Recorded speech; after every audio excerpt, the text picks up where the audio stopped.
Hi guys, and welcome back again sa ating video ngayon is pag-usapan natin yung karugtong ng series This How Does the Meta Algorithm Works across on its platform nandito sa Instagram.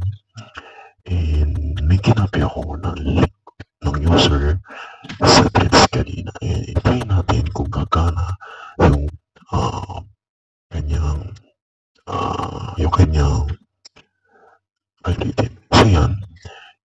Nakita natin na nandyan tayo sa Instagram and yan, tinry natin kung gagana yung kanyang algorithm. Tapos, babalik tayo sa threads mamaya. And i-check natin yung connected na Instagram doon sa user sa profile niya. And then, pag-exit natin sa Instagram, makikita nyo dyan. Mamaya, pag-exit natin, ayan. Exit tayo sa Instagram. Ayan. Then, diretso tayo sa threads. Ayan, pag-uwi natin sa threads, nakita nyo, sa search, yun lang dyan sa threads is, i-click nyo na agad yung result. So, pagka in-enter nyo is, mag-no result yan.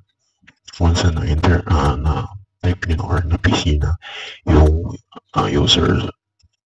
username. And then, yan, kailangan mong i-tap or i-click yung result. Ayan. Tapos, ayan, so yan yung Instagram mo ko dyan sa tabi ng notification bell. Pagka-click nyo doon, check nyo kung tama yung sinerch natin nung una.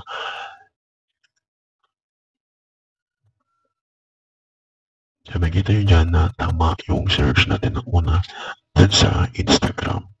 So, yun yung algorithm ng Instagram para yung same na username sa Instagram and sa